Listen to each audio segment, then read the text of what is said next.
Elevator Pitch with Jonathan and Mitch is made possible in part by GID.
Marhaba, I'm Paul Homsy, Senior Advisor to FFT Wealth Managers. I'm looking forward to doing an elevator pitch with Jonathan and Mitch.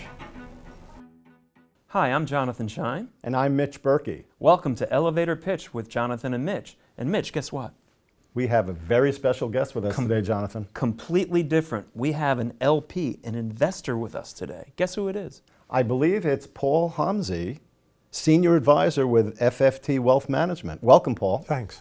Thanks so much for joining us. So, in a few words, can you explain to us what FFT Wealth Advisory is? We're a multifamily office, about 15 years old.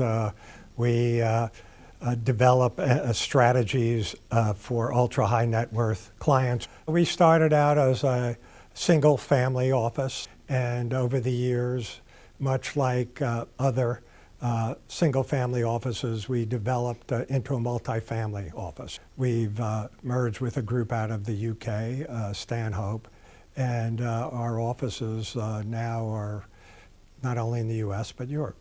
And so, with your remit, are you personally investing only in real estate, or are you investing in other product classes? No, well, full range, private equity, real estate, venture, late-stage venture. And does that hedge. broad scale fall all on your desk? Right. So you're involved in all of those asset or investment classes? Yes. And so what would you say your percentage of AUM is devoted to real estate? Well, it's less than 10%. Okay, so that's still a sizable amount. Right. It's a big chunk of dough. Yeah. And you said that you started with U.S. firms or families, I assume. Mm-hmm. Where else are you generating clients from at this point? Europe and the Middle East. Okay, and you specifically have worked very much in the Middle East. That's right, going back almost 40 years now. So, Paul, you worked in the Middle East, correct, and lived there? That's right. I spent 5 years in Saudi Arabia. At that time, I was a partner in a law firm by the name of Sidley and Austin out of Chicago, and they asked me to move from Chicago to Riyadh, Saudi Arabia, where I opened up an office and ran that. Now, was this out of the blue, or did you have a background in Middle Eastern transactions? Prior to that, I was an inside lawyer at Westinghouse Electric Corporation, and most of my work there involved transactions for them and setting up joint ventures, acquisitions, technology transfer agreements, things like that. So I spent a lot of time. In that region? That's right. With players in that region? Yes, that's right. So was it a hard transition to move from Chicago to Riyadh? No, for me, it wasn't, just because I probably had already been there 20 or more times. But my wife is from Pittsburgh, and I think the only places she traveled to was France and maybe 1 or 2 other countries. So, and it was quite different at that time for women, you know. Sure. I don't know if you saw the story 2 weeks ago. The Metropolitan Opera cut a deal with Saudi Arabia. They're going to be performing for 5 years at 30-day stretches. So the Saudis have paid them $100 million to do that. And but when we were there, it was a totally different environment. Women were very restrained, and they couldn't drive. Going out in public could be an issue. How did she adjust? Because that obviously was so critical to you being successful and staying in that region. Well, she turned out to be pretty adaptable, and we had whatever money could buy to make it more commodious for her. So she had a full-time driver. We had 2 babies, and we had a full-time nanny there. And you were in such a different environment at that time. You make friends quickly with other expats. So we became friends with people from all over the world, not only Saudi Arabia, but there were a lot of Japanese where we were living, of course, Americans, Brits, Scandinavians. So from your law practice, Right. you obviously started meeting people Right. with ultra high net worth wealth. That's right. And I'm assuming that's how you kind of moved into the wealth advisory, wealth management world. That's right. So all these years I've been representing wealthy families from the Arab Gulf or U.S. multinationals or financial institutions from both sides, putting together deals and joint ventures and different types of investment structures. And I have served in a number of professional non-work capacities. For example, I was on the board of directors of Harvard Middle East Institute at the John F. Kennedy School for a number of years with some of the leading businessmen from the Arab world and from the U.S. and even some Israelis. At that time, this was in the 1990s when there was a real a momentum in terms of a peace process, and we were involved in that. So let's talk about the investments that you do work with. Mm-hmm. These families, and I assume Middle Eastern money is extremely high. When they invest in U.S. real estate, because I Right. imagine that's where you're putting a lot of Mm-hmm. your, at least 10% of Mm-hmm. what you represent. What are they looking at? Do they like to look at direct deals, separate accounts? Do they look at funds? I mean, I know each family has Sure. a different type Right. of approach, but what do you look at? Okay, well, you have to first understand the type of investor, because that focuses on their strategy. So, in sovereign wealth funds, they typically will write huge checks. That's not our space, but they'll go directly to the Apollos of the world and do joint ventures, co-investments, direct investments, and funds also. The other tier are investment banks and wealth managers in the Gulf. So a lot of the banks there that are from the region will have their own wealth department. And they're sitting in Abu Dhabi or Kuwait or Saudi Arabia. They don't have access to investment opportunities for the most part in real estate. And then you have the ultra high net worth families, and these families are typically in the billionaire class. So taking those two primarily, they'll focus on, to a great extent, they like to do direct co-investments with U.S. partners. And some will go into funds, but one of the main areas that they like in terms of returns is a combination of capital gains and current income. So you've seen major investments come into the U.S. I'm talking about, above many billions in multifamily rental apartments. That's the flavor of the week right now? Well, it has been, with the, interest rates, and some of these multifamily guys are facing a fiscal cliff. They may have gotten from Fannie Mae or Freddie Mac cheap interest below 4%. Now they got to refinance, and it could be double that. So that's been a big one. Another big sector has been in the industrial space, warehousing. And again, you can Across the U.S. or in particular markets? Across the U.S.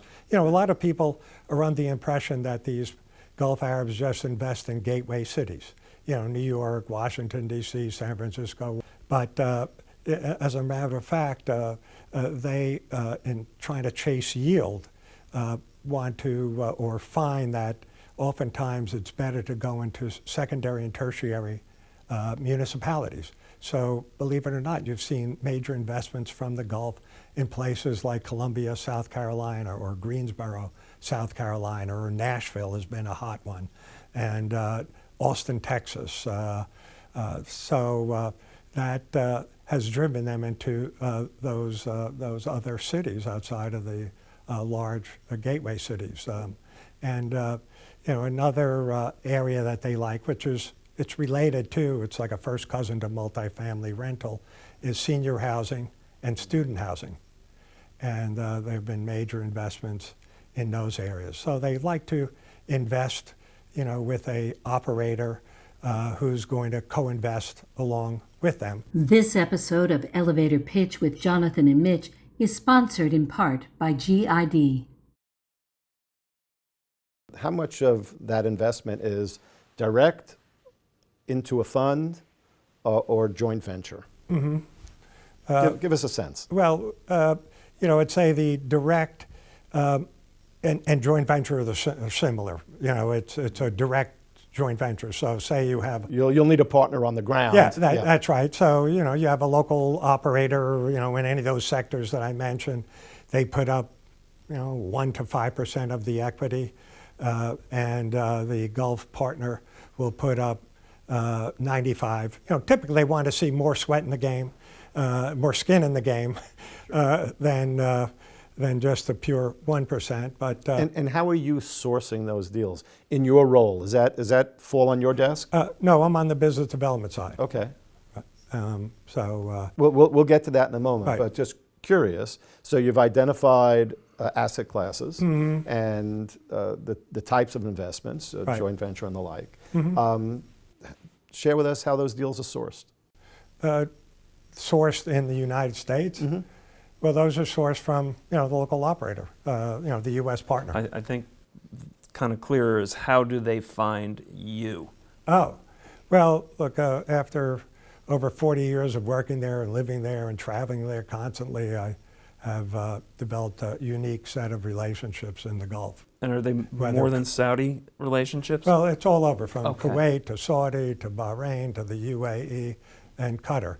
Oman is in the Gulf states, but they only produce about 90,000 barrels a day, so they really don't have the wealth that those other countries have. Bahrain is also a minor oil producer, but they become a offshore banking center, they call it. So they manage money for wealthy Gulf investors from Saudi and other surrounding countries. And so a lot of the Middle Eastern money is, even though it's big money, it's quiet money. So a lot of these partners that they find don't even announce that's where they're getting their capital from, correct? Well, yeah, some do, yeah. And a lot of these Gulf Arabs, they like to be under the radar. They don't like publicity. One thing I've seen over the years is they've gotten extremely sophisticated. So it used to be the case that before their, say like 40 years ago, they first became wealthy and oil prices jumped from like $5 a barrel to 30, which would be about 100 in today's terms. There really wasn't much to invest in locally. If you went to Saudi Arabia in 1980, it was just a vast construction site. But Paul, by sophisticated, do you mean more discerning as to where the dollars go? They are, and knowing what they want. So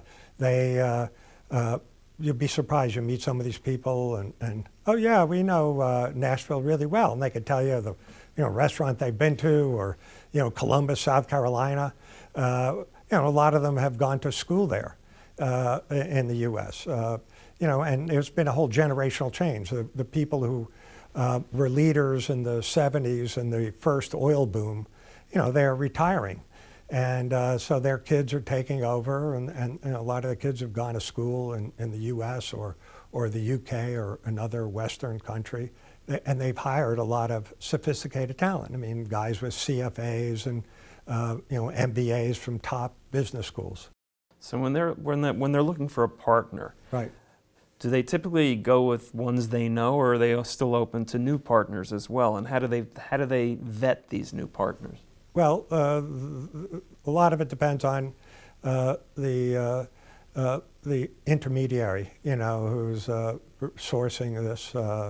If they know, John Smith and have dealt with him for a number of years, okay, that's one way. Of course, if it's a new relationship, they want to do their own due diligence and Will they lean on you to do any of that diligence? No, I wouldn't feel comfortable doing that for them. But so they have that capacity.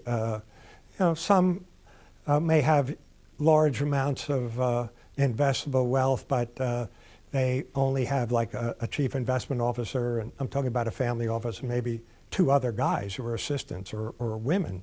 You're seeing women more and more get involved in this business. So I guess things have opened up a bit. yeah, oh yeah. Recently the head of the Saudi stock exchange is a woman. I'm not sure if she still holds that post, for example.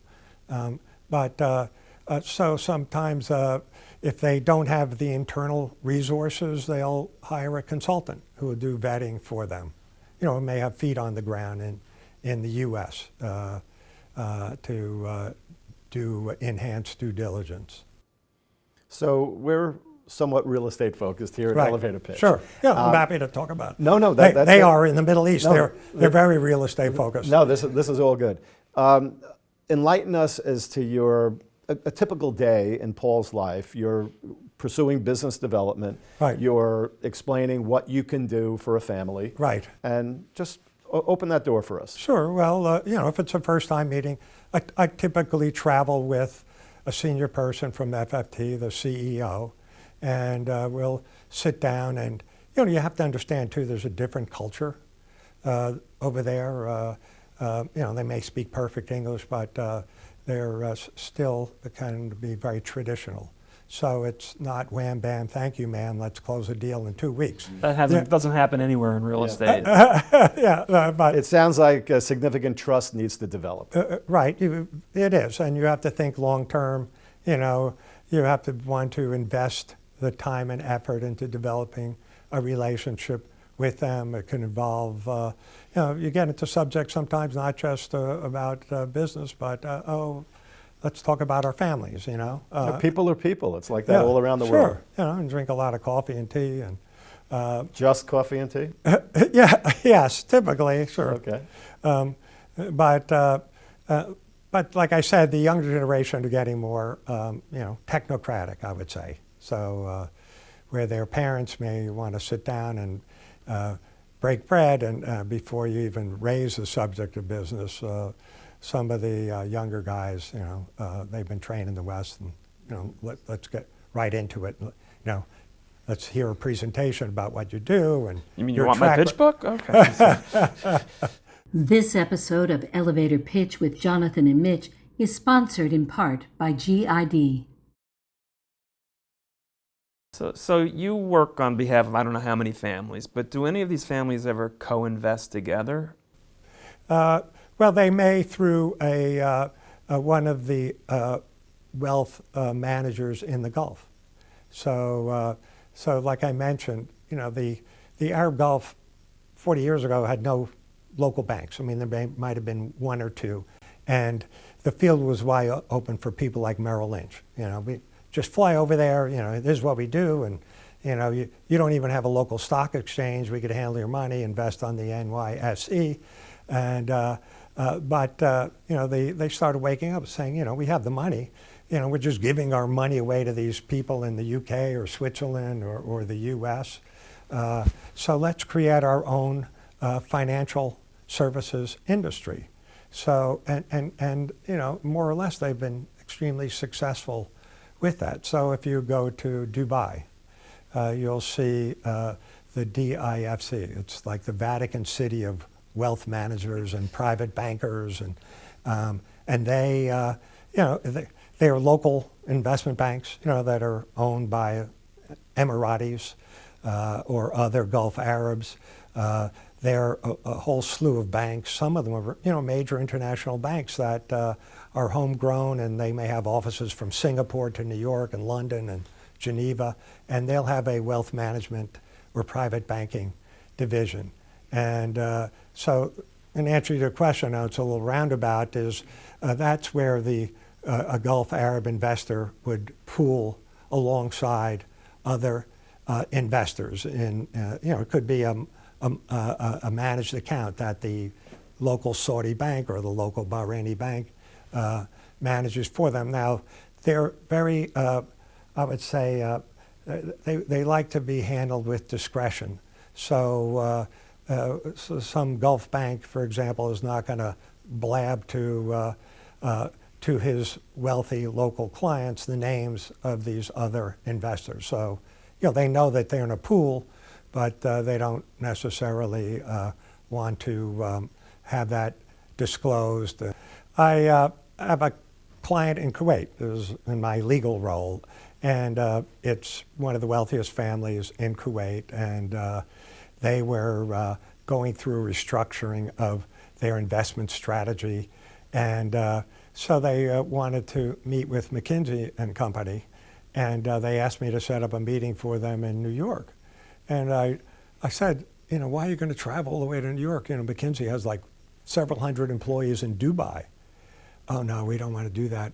We want to maintain anonymity, and we just, could be other Kuwaitis that work for them, and we just don't trust that type of situation. That's keeping the veil down. Yeah, so we'll be happy to travel all the way to New York. So how does that discretion balance against what it sounds like is the desire for many of your clients to be hands-on in the investments in the U.S.? Because it's difficult to maintain that low profile if you truly are hands-on. So how does that balance occur? Well, you can maintain a low profile. I mean, you're communicating with them, through normal meetings, and it's important to have not just exchange of emails, but you have to stay in touch, and that means visiting with them. So that is all part of building the relationship. So are the majority of your clients Middle Eastern, or all of your clients Middle Eastern? They're all from the Gulf. Look, there are a couple that are Gulf. It's Gulf money and Gulf run, but they're in London too. See, London used to be, before this whole big infrastructure financial services firms, they were sort of the banker for the Middle East. So who are you competing against? I mean, you've got decades, literally decades of experience and relationships, and you're out there talking to families. Right. Who do you see as your competition? Well, look, there are Swiss banks that have been doing this, some of the big ones. For a while. Yeah, yeah. And they, the U.S. banks too. I mean, the Morgan Stanleys and J.P. Morgan. They're smaller wealth advisors also. And so the process in getting to FFT Wealth. Right. A lot of our audience Right. wants to know, well, do they reach out to you do you vet these managers or operators or developers or whoever it is that is trying to access that capital? Or are you sort of the gatekeeper for these people? Look, if I meet somebody and I think they're good, American firm, I pass them on to our team. We have our own CIO team and CEO. So they'll, at the end of the day, do all the vetting and due diligence and see whether we want to bring them onto our platform. Well, it's a relationship business. They have to get through to them through Right. you or through whomever. Right. And are you like generalists? Like all of your senior advisors, are they all generalists like you are, or do some specifically work on any particular asset class? Well, there may be some who just do hedge funds. Okay. That'd be our go-to guide for that. And how have you seen the appetite for real estate evolve over the last, is it 3 or 4 decades by now, with your experience? Is it insatiable, continuing to increase? How would you characterize it? Well, it is, I would say, insatiable. I mean, they go through high and low periods. When we had our, the crash in 2007, the big recession, that was, people were actually like Americans or British or any type of investor, they lost money and they became very gun shy. Right. Well, in the U.S., it's a bad stereotype, but I'll use it. Right. We may look at quarter by quarter. Are your clients and FFT's clients, are they more generational, long term? Well, for the families, these ultra high net worth families, they don't want to lose their wealth. They're less likely to take high risk investments. Though, AI is popping up. Artificial intelligence, data centers, that's sort of the flavor of the month. And who knows, long term may be a great thing. And some of those data center operators are moving actually to the UAE. They're investing billions in that. So, but say a wealthy family, I could tell you one prince I know in Saudi Arabia, he's worth like $16 billion. Oh, he's already dropping the Well, we don't princes. hear that often. He's dropping the That's a prince. new one for us. You know a prince or two, don't you? On Long Island. He's worth about $16 billion, and he's getting long in the tooth. And, he's created and run his business for a long time, and he has about 8 kids. And, he was telling me, and this is not uncommon because, like I said, the first oil boom in the 70s and 80s, there were all these guys that made a fortune. Now they're retiring, moving on. Are they ready to hand the reins for the next generation? Well, that's a good question because, for this story, for this particular prince, he was telling me, he says, Paul, I'm concerned about my kids. I'm worried they had it so easy, and I need outside advisors, trusted advisor, because I don't want the younger generation to fritter away my wealth. And so they call this the succession problem. And many of these families are facing this. It's tough. You had a guy who's now a billionaire, he may be 80 years old, who's, hey, I got to retire someday here, and here are my kids, and maybe I indulged them a little too much, and we need to have governance. I need to have a governance structure. So that's a concern that's not unique to that part of the world. Right. Yeah. So succession planning. Yes. Setting up a trust, having a family trust with trusted advisors. So there's a lot of that's going on right now. Mitch is right. We hear about that here. You just don't think about it Sure. anywhere else, especially in sovereign wealth or Yeah. those Right. kinds of places. They're not the only ones who could spoil their kids. I never had that problem either. This episode of Elevator Pitch with Jonathan and Mitch is sponsored in part by GID.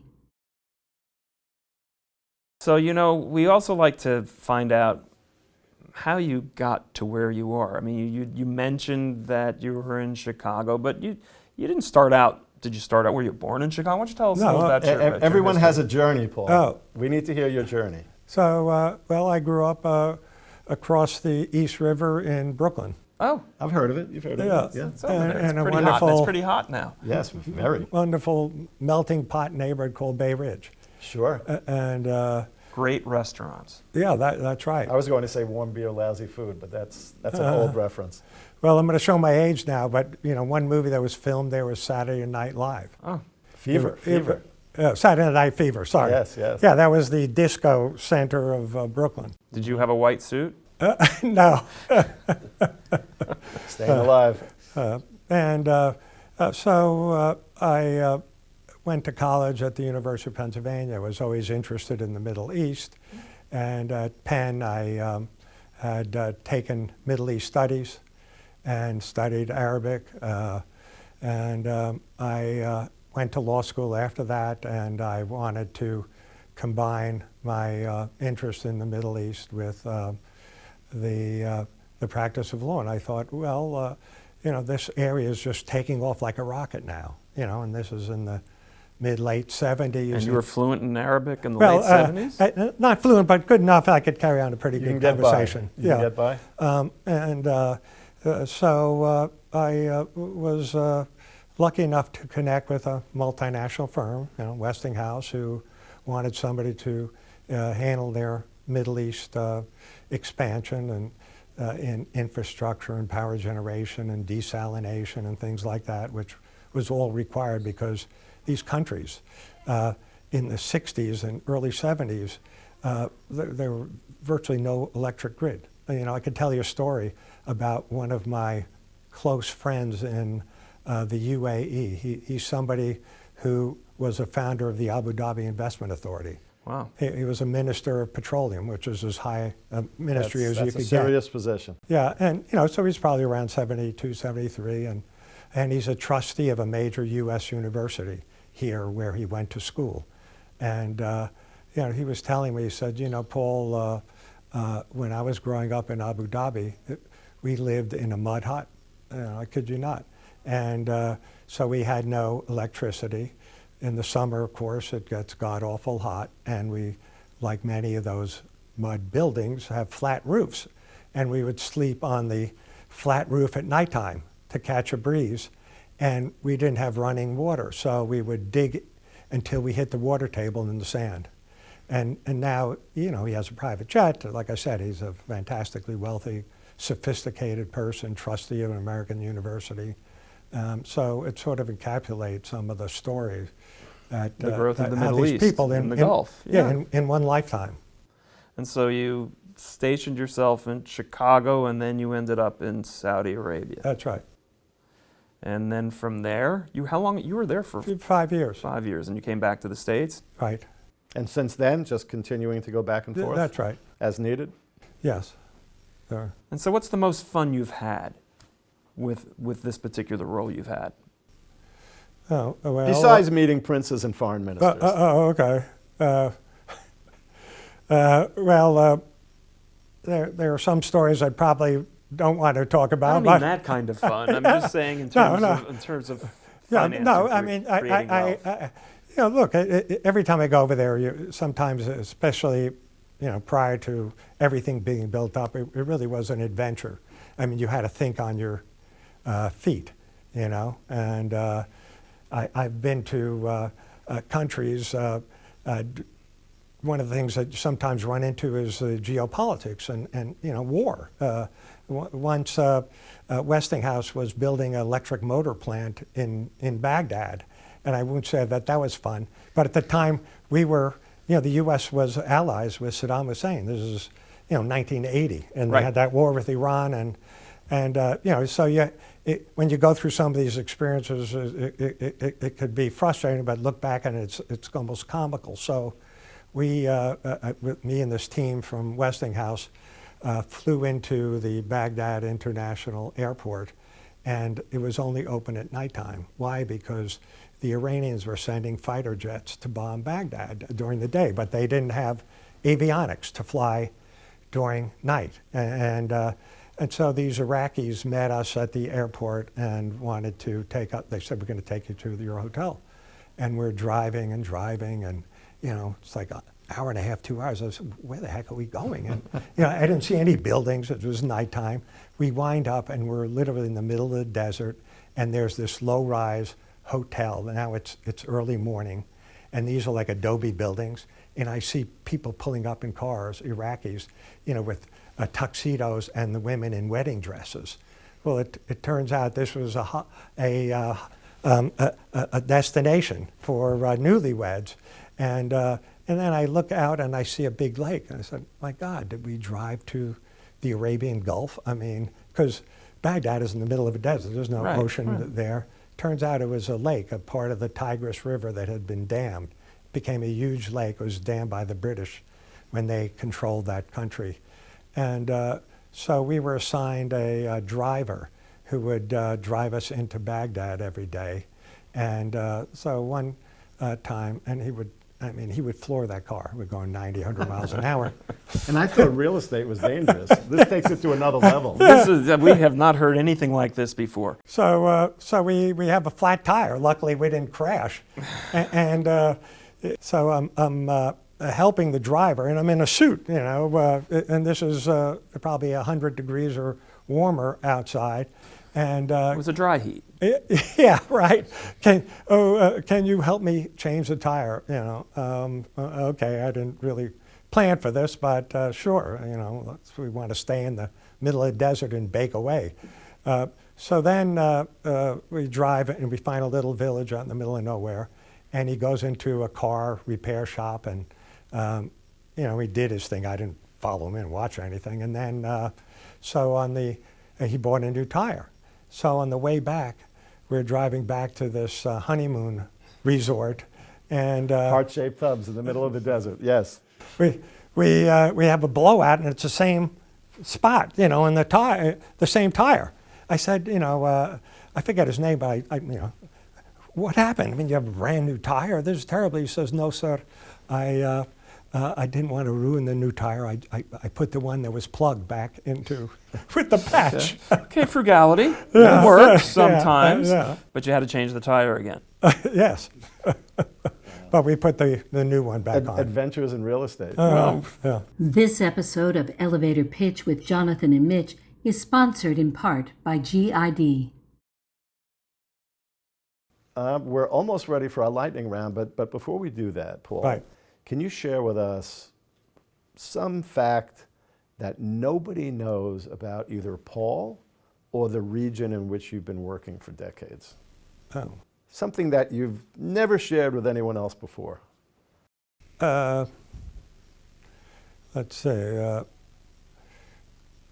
So that we've heard it here first on Elevator Pitch see, with Jonathan and Mitch. How I missed the birth of my first child. This actually was kind of sad. So. Okay, we'd like something happier. Okay, but it turned out to be fine. Well, there you go. That's the happy ending. That's nothing to do with business.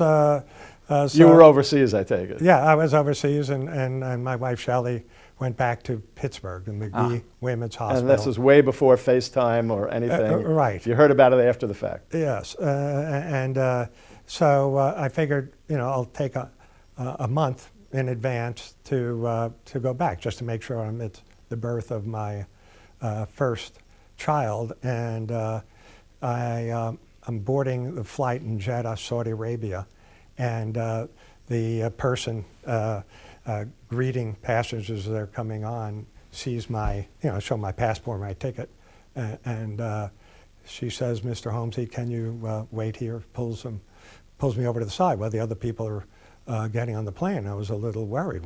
What's happening? And he or she said, "Oh, I have a fax here from your wife." Says I was Fax. Another fact. Another fax. I was going to stop in New York and see my parents, and then press on to Pittsburgh, and said, "Don't stop in Brooklyn. Head straight to Pittsburgh. I'm in labor." So I was very, very nervous. This is a 12-and-a-half-hour flight to New York. And there's no communicating back then on that's on right. airlines. So I'm sitting next to this person, and I just was talking to him or her, I forget which now, and everybody became very interested. "Oh, Paul, don't worry. It's your first child. Everything is going to be fine." I land in JFK, and I hear my name on the public address system. And, please pick up the phone. And, Yes, it would be. So all these people that are sitting near me on the plane crowd around, and they... You must be somebody important. I pick up the phone, and, whoever it is at JFK, my wife had got to her or him, I forget which, and said, "Well, congratulations, you have a baby boy," and these other people. I guess I got really excited, started jumping. Everybody started slapping me on the back, and Well, that's a happy a good story. story. It turns into a happy story. But it was Yes. sad because my wife, she had to. I practiced Lamaze with her and took the courses and everything. She grabbed her friend who was a neighbor, and when she went to the hospital, they said, "Well, where's your husband?" "He's not here." He's in Jeddah. And they said, "Yeah." So they looked at each other. Another single mother. You've been making it up to her ever since. Yeah, Okay. yeah. Oh, good. Well, that's a perfect segue to our lightning round. Lightning round. Lightning round. So we like to ask our guests, Paul, just some quick, basic questions, get some quick answers, get a little insight into the person. So I'll start a simple one. You've flown many, many times. Window or aisle seat? Aisle. Interesting. Favorite airline?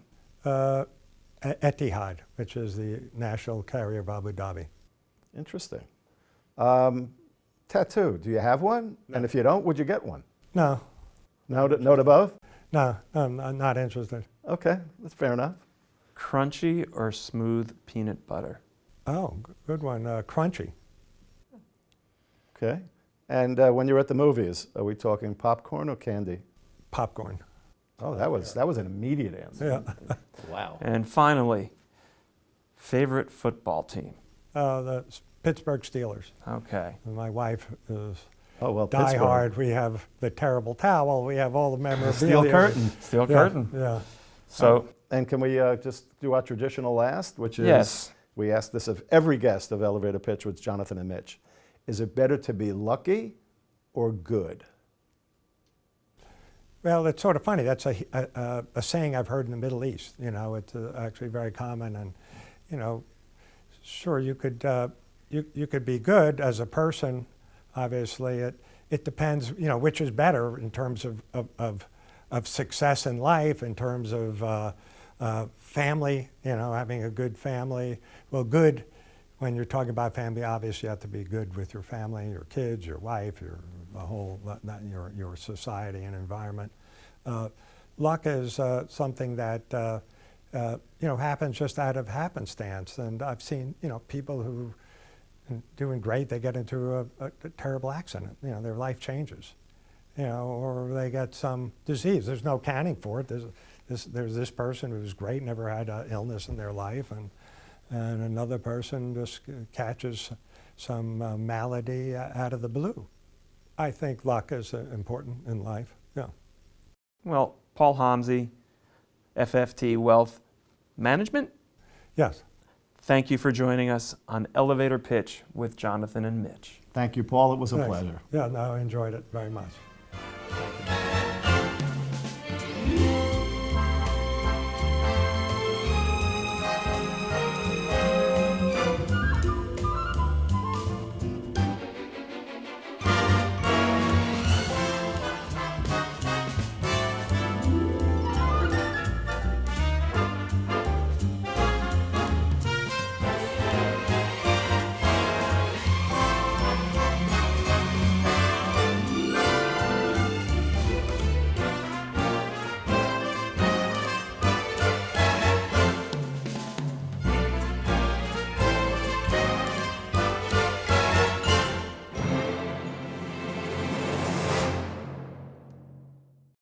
This episode of Elevator Pitch with Jonathan and Mitch was made possible in part by GID.